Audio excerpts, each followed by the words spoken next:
morning and welcome back to this reading of Anne of Green Gables by L.M. Montgomery. Chapter 17, A New Interest in Life. The next afternoon, Anne, bending over her patchwork at her kitchen window, happened to glance out and beheld Diana down by the Dryad's bubble, beckoning mysteriously. In a trice, Anne was out of the house and flying down to the hollow, astonishment and hope struggling in her expressive eyes. But the hope faded when she saw Diana's dejected countenance. "Your mother hasn't relented?" she gasped. Diana shook her head mournfully. "No, and oh, Anne, she says I'm never to play with you again. I've cried, and I told her it wasn't your fault, but it wasn't any use. I had ever such a time coaxing her to let me come down and say goodbye to you. She said I was only to stay 10 minutes, and she's timing me by the clock." 10 minutes isn't very long to say an eternal farewell in, said Anne tearfully.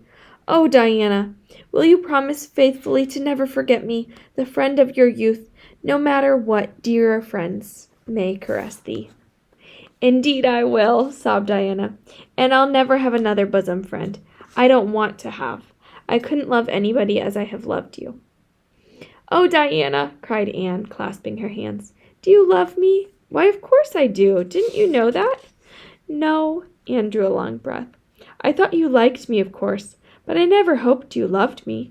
Why, Diana, I didn't think anybody could love me. Nobody has ever loved me since I can remember." "Oh, this is wonderful. It's a ray of light which will forever shine in the darkness on a path severed from thee, Diana. Oh, just say it once again."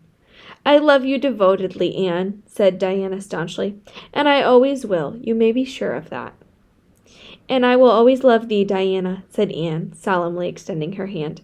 "In the years to come, thy memory will shine like a star over my lonely life, as that last story we read together says, Diana. Wilt thou give me a lock of thy jet-black tresses in parting to treasure forevermore?" "Have you got anything to cut it with?" queried Diana, wiping away the tears which Anne's affecting accents had caused to flow afresh and return to practicalities. "Yes, I've got patchwork scissors in my apron pocket, fortunately," said Anne. She solemnly clipped one of Diana's curls. "Fare thee well, my beloved friend. Henceforth we must be as strangers though living side by side, but my heart will ever be faithful to thee." Anne stood and watched Diana out of sight, mournfully waving her hand to the latter whenever she turned to look back. Then she returned to the house, not a little consoled for the time being by this romantic parting. "It's all over," she informed Marilla. "I shall never have another friend. I'm really worse off than ever before, for I haven't Katie Maurice or Violetta now. And even if I had, it wouldn't be the same. Somehow little dream girls are not satisfying after a real friend. Diana and I had such an affecting farewell down by the spring. It will be sacred in my memory forever. I used the most pathetic language I could think of. I said thou and thee. Thou and thee seems so much more romantic than you. Diana gave me a lock of her hair, and I'm going to sew it up in a little bag and wear it around my neck all my life. Please see that it is buried with me, for I don't believe I'll live very long. Perhaps when she sees me lying cold and dead before her, Mrs. Barry may feel remorse for what she has done, and will let Diana come to my funeral." "I don't think there's much fear of your dying of grief as long as you can talk, Anne," said Marilla unsympathetically. The following Monday, Anne surprised Marilla by coming down from her room with her little basket of books in her arm and her lips primped up into a line of determination. "I'm going back to school," she announced. "That is all there is left in life for me now that my friend has been ruthlessly torn from me. In school I can look at her and muse over days departed." "You'd better muse over your lessons and sums," said Marilla, concealing her delight at this development of the situation. "If you're going back to school, I hope we'll hear no more of breaking slates over people's heads and such carryings on. Behave yourself and do just what your teacher tells you." "I'll try to be a model pupil," agreed Anne dolefully. "There won't be much fun in it, I expect. Mr. Phillips said Minnie Andrews was a model pupil, and there isn't a spark of imagination in her. She's just dull and poky and never seems to have a good time. But now I feel I'm so depressed that perhaps it will come easy to me now. I'm going round by the road. I couldn't bear to go by the birch path all alone. I should weep bitter tears if I did." Anne was welcomed back to school with open arms. Her imagination had been sorely missed in games, her voice in the singing, and her dramatic ability in the perusal aloud of books at dinner hour. Ruby Gillis smuggled 3 blue plums over to her during Testament reading. Ella May McPherson gave her an enormous yellow pansy cut from the covers of a floral catalog, a species of desk decoration much prized in Avonlea School. Sophia Sloane offered to teach her a perfectly new, elegant knit pattern of lace, so nice for trimming aprons. Katie Voltaire gave her a perfume bottle to keep slate water in, and Julia Bell copied carefully on a piece of pale pink paper, scalloped on the edges, the following effusion. To Anne, when twilight drops her curtain down and pins it with a star, remember that you have a friend, though she may not wander far. It's so nice to be appreciated, said Anne rapturously to Marilla that night. The girls were not the only scholars who appreciated her. When Anne went to her seat after dinner hour, she had been told by Mr. Phillips to sit with the model Minnie Andrews. She found on her desk a big, luscious strawberry apple. Anne caught it up, all ready to take a bite, when she remembered that the only place in Avonlea where strawberry apples grew was in the old Blythe orchard on the other side of the Lake of Shining Waters. Anne dropped the apple as if it were red-hot coal and ostentatiously wiped her fingers on her handkerchief. The apple lay untouched on her desk until the next morning, when little Timothy Andrews, who swept the school and kindled the fire, annexed it with one of his prerequisites. Charlie Sloane's slate pencil, gorgeously allayed with striped red and yellow paper, costing 2 cents where ordinary pencils cost only 1, which he sent up to her after dinner hour, met with a more favorable reception. Anne was graciously pleased to accept it and rewarded the donor with a smile, which exalted that infatuated youth straightway into the 7th heaven of delight and caused him to make such fearful errors in his diction that Mr. Phillips kept him in after school to rewrite it. But as the Caesar pageants shorn of Brutus' bust did but of Rome's best son remind her more. So the marked absence of any tribute or recognition from Diana Barry, who was sitting with Gertie Pye, embittered Anne's little triumph. Diana might have smiled at me once, I think, she mourned to Marilla that night. But the next morning a note, most fearfully and wonderfully twisted and folded in a small parcel, were passed across to Anne.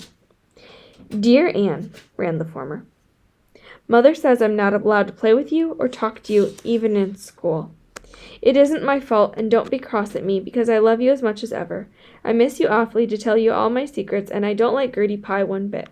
I made you one of the new bookmarks out of red tissue paper. They are awfully fashionable now, and only 3 girls in school know how to make them.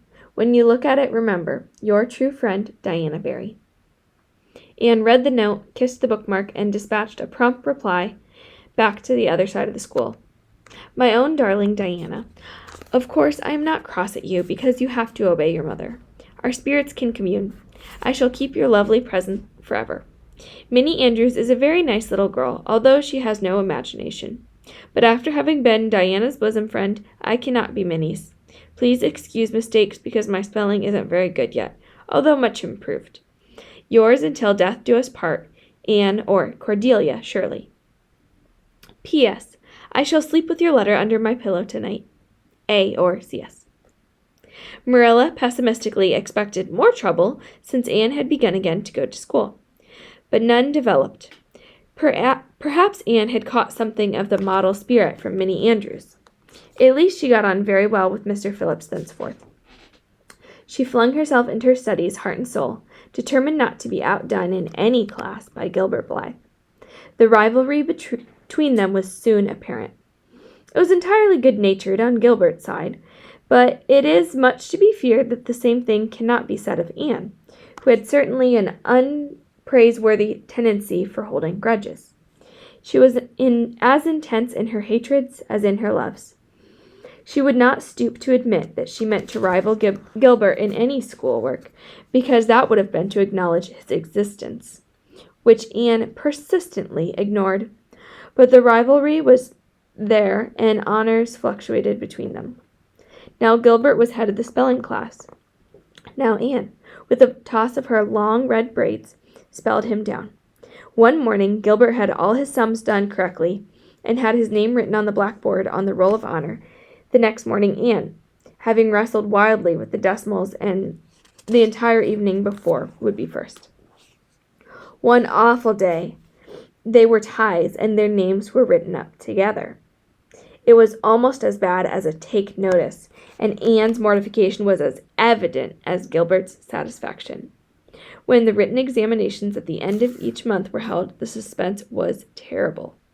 The first month, Gilbert came out 3 marks ahead. The second, Anne beat him by 5. But her triumph was marred by the fact that Gilbert congratulated her heartily before the whole school. It would have been ever so much sweeter to her if he had felt the sting of his defeat. Mr. Phillips might not be a very good teacher, but a pupil so inflexibly determined on learning as Anne could hardly escape making progress under any kind of a teacher. By the end of the term, Anne and Gilbert had both been promoted into the 5th class and allowed to begin studying the elements of the branches, by which Latin, geometry, French, and algebra were meant. In geometry, Anne met her Waterloo. "It's perfectly awful stuff, Marilla," she groaned. "I'm sure I'll never be able to make head or tail of it. There is no scope for the imagination in it at all. Mr. Phillips says I'm the worst dunce he ever saw at it, and some of the others, are so smart at it. It's extremely mortifying, Marilla. Even Diana gets on better than I do. But I don't mind being beaten by Diana. Even though we meet as strangers now, I still love her with an inextinguishable love. It makes me very sad at times to think about her. But really, Marilla, one can't stay sad very long in such an interesting world, can one?" That's the end of chapter 17. Have a great week.